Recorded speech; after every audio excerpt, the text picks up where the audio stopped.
دوستان سلام، وقت بخیر. شاهین دنده رو داریم. میخواستیم اعداد نمایشگر دنده رو پشت صفحه کیلومترمون در این قسمت بیاریم. برای این کار وارد مود بیابی سایپا میشیم.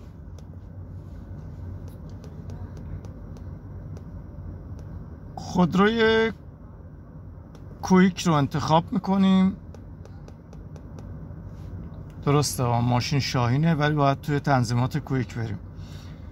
جلو آمپر رو انتخاب میکنیم.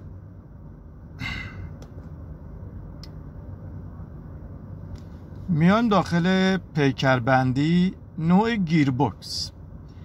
ببینید دوستان، نوع گیربکس دستی بدون نمایش دنده، اتومات و دستی با نمایش شماره دنده. میایم روی دستی با نمایش شماره دنده تایید میزنیم.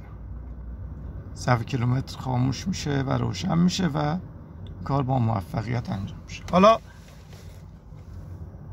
حرکت میکنیم. خب یه بار سویچ رو ببندیم، باز کنیم، ببینیم دنده ها رو نشون میده یا نه. الان میزنیم دنده 1. الان با حرکت ما بایستی دنده ها رو نشون بده. خب دنده 2، دنده 3.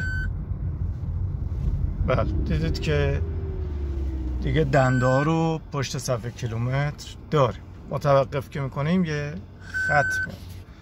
موفق و معید باشید. خدا نگهدار.